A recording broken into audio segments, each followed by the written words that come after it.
नमस्कार दोस्तों, मैं नरेश साहनी। आपका स्वागत है हमारे चैनल TRS88 पे। ये सच्ची घटना पे आधारित है जो कि मुजफ्फरपुर बिहार ग्राम चौटा का सच्ची घटना है। ये घटना पे ऐसा है कि हम बताने जा रहे हैं चैनल के माध्यम से आपको कि कभी भी गुरु के प्रति और बड़ों के प्रति अहंकार नहीं करना चाहिए। चाहे पैसे का अहंकार हो, चाहे ताकत का अहंकार हो, अहंकार नहीं करना चाहिए। अहंकार करने से क्या नुकसान होता है इंसान को, हम इस चैनल में आपको बताने जा रहे हैं। चलिए दोस्तों, शुरू करते हैं एक कहानी। ये सच्ची घटना पे आधारित है। ग्राम चौटा का एक पहलवान हुआ करते थे जिनका नाम था देवकी सिंह जी। देवकी सिंह जी अच्छे चर्चित अपने एरिया में थे, जैसे कि दारा सिंह जी नेशनल लेवल पे थे, इंडिया लेवल पे थे। लेकिन वो क्या अपने क्षेत्र में बहुत अच्छे पहलवान माने जाते थे। उसी तरीके से उनका भी था, उनको मौका नहीं मिला तो बड़े स्तर पे नहीं जा पाए, पर अपने एरिया में बहुत अच्छे पहलवान थे। उन्होंने कभी भी जितने भी मुकाबले जीते, कभी भी हारे नहीं। जितने भी मुकाबला हुआ उनका, एक भी मुकाबला उन्होंने कभी हारा नहीं। जैसे कि एग्जाम्पल लिया जाए तो दारा सिंह जी कभी भी अपने ज़माने में हार नहीं माने और नहीं कभी हारे थे। सेम इनका ही भी उसी तरीके का कहानी था। कभी भी इन्होंने एक भी कुश्ती हारी नहीं और बहुत अच्छे पहलवान माने जाते थे। जब ये बहुत ही चर्चित हो गए, चर्चित होने के बाद इनके मन में आया कि हमको एक न एक हमारा ऐसा वंशज होना चाहिए कि मेरे बाद ये हमारे नाम को कायम रखे। अब इनके दिल में आया कि भाई उनकी कोई अपनी औलाद नहीं थी, तो उन्होंने अपना सोचा कि हमारे कोई वंशज हो। और फिर उन्होंने उनके दिमाग में, उनके बड़े भाई का एक लड़के थे जिनका उम्र 14 साल था उस टाइम। उन्होंने बोला उसको तैयार किया जाए जो मेरे बाद वो लड़े।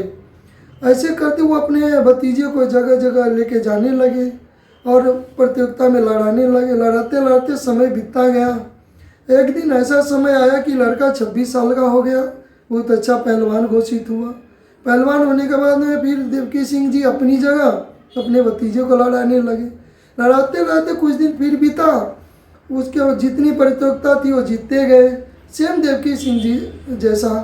एक दिन बहुत मुश्किल की बात आ गई कि देवकी सिंह जी को ऐसा लगा कि अब मेरा भतीजा मेरी जगह लेने के लिए तैयार हो गया है। फिर अपने भतीजे को उन्होंने लड़ना छोड़ दिया, अपने भतीजे को लड़ाने लगे अपनी जगह पे। एक दिन भतीजे को लड़ते लड़ते ऐसा लगा मैं भी बहुत बड़ा पहलवान हो चुका हूँ। होने के बाद में दोस्तों ऐसा उनको लगने लगा कि अभी लास्ट पहलवान मेरे चाचा है जो उनका बहुत बड़ा नाम है, अगर मैं उनसे लड़ लूँगा तो उनसे भी बड़ा पहलवान हो जाऊँगा। ये उनको अहंकार आ गया। अहंकार आने के बाद में उन्होंने एक दिन चाचा से बोला, चाचा मुझे आपके साथ लड़ना है और आपसे बड़ा पहलवान बनना है। अब वो चाचा बोले कि देखो बेटा, ऐसा नहीं बोलते, ऐसा नहीं किया जाता है। आप बहुत अच्छे पहलवान हो, अच्छा आपका नाम है, लोगों में आप चर्चित हो, तो ये सब काम मत कीजिए। आप अपना मेरे बाद तो आप ही पहलवान रहोगे। फिर भी वो भतीजा नहीं माना, बार बार बोलता रहा देवकी सिंह जी। एक दिन ऐसा हुआ कि बहुत से गांव वाले इकट्ठे थे, वहाँ पे जाकर उन्होंने बोल दिया कि चाचा मुझे आपके साथ लड़ना है। अब देवकी सिंह जी परेशान हो गए कि अभी किया जाए तो क्या किया जाए। फिर भी उन्होंने समय को टाल दिया उस दिन, कुछ दिनों के लिए। फिर भी उनका भतीजा वही चीज़ फिर रिपीट किया, बोला कि चाचा फिर आपसे मुझे लड़ना है। अब देवकी सिंह जी परेशान होने के बाद में अपने बड़े भैया को बुलाए। बोले भैया देखिए ऐसी ऐसी बात है कि आपका लड़का मुझे बार बार बोल रहा है कि आपसे लड़ना है, अच्छी बात नहीं है, लड़के को समझाइए। उनके बड़े भाई को भी अपने बेटे पे घमंड था भाई। एवं उन्होंने एक वर्डिंग में बोल दिया कि देखो भाई, आप भी पहलवान हो, वो भी पहलवान है। आप जब खुद पहलवान हो तो फिर उनसे आपको डर कैसी? आप भी अच्छे पहलवान हो तो आपको संकोच कैसा? आप लड़ सकते हो। ये बात उनको बहुत दिल में लग गई कि आज देखिए भैया भी इस तरह की बात करे। अब बात उनके ईगो पे आ गई, उनकी इज्जत पे, मर्यादा पे आ गई। उन्होंने बोला ठीक है, इस चीज़ के लिए बात किया जाएगा। उन्होंने फिर बोला कि ठीक है मैं लड़ूंगा, लेकिन मेरा एक शर्त है कि आप पूरे गांव वाले को बुलाइए। पूरे गांव वाले आए, वहाँ पे जमा हुए, गांव वाले को बुलाया गया। अब गांव वाले के सामने ये चीज़ रखा गया कि देखिए आज देवकी सिंह जी का इज्जत जो है दांव पे लगने वाला जा रहा था कि मेरा ही भतीजा मेरे साथ लड़ना चाहता है।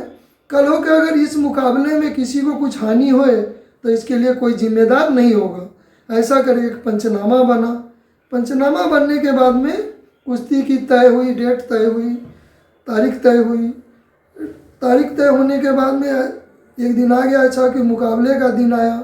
अब पूरे उनके एरिए के लोग, गांव के लोग, पंचायत के लोग जमा हो गए उस दिन कुश्ती के। आज देखते हैं देवकी सिंह जी का इज्जत रहेगा कि जाएगा, मान मर्यादा बचेगा कि जाएगा। बस सब एकदम अपने आप में सोच में पड़े हुए थे कि क्या होगा। आज समय आ गया, देवकी सिंह जी उनके भतीजे के साथ पहलवान दोनों अखाड़े में आए। कुश्ती चालू होने का समय आ गया।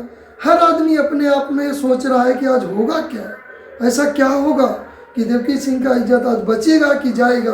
उन्होंने जैसे ही मुकाबले में आने के लिए दोनों तैयार हुए, देवकी सिंह जी का एक खासियत था कि जैसे ही पहलवान अखाड़े में आता था पहला ही दाव मारते थे, सामने वाले पहलवान को चित कर देते थे। उस दिन भी सेम ही चीज़ हुआ। जैसे ही अखाड़े में दोनों पहलवान गए, इन्होंने ऐसा दाव मारा कि इनका भतीजा 20 फुट ऊंचाई पे जाके गिर के सीना फट के मर गया।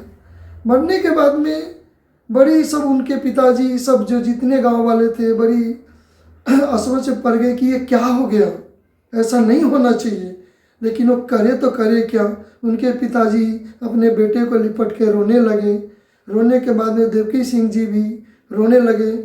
तब उन्होंने दबी हुई आवाज़ में बोले, मैंने तो बोला ही था कि ऐसा मत करो मत करो, ऐसा आपने किया तो मैं उसमें क्या कर सकता हूँ। यही चीज़ होता है दोस्तों। देखिए, कभी भी गुरु के प्रति अहंकार नहीं करना चाहिए। गुरु कितना भी गुरु है, चाहे छोटा गुरु हो बड़ा गुरु हो, गुरु गुरु होते हैं।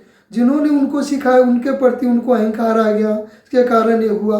अगर वो ये चीज़ नहीं किए रहते तो आज के डेट में बहुत अच्छे पहलवान होते, आज उनका नाम होता। तो आप लोगों को ये संदेश देना चाहता हूँ अपने चैनल के माध्यम से कि कभी भी इंसान को कहीं भी अपने गुरु के प्रति, अपने गांव के बड़ों के प्रति कभी भी अहंकार नहीं लाना चाहिए।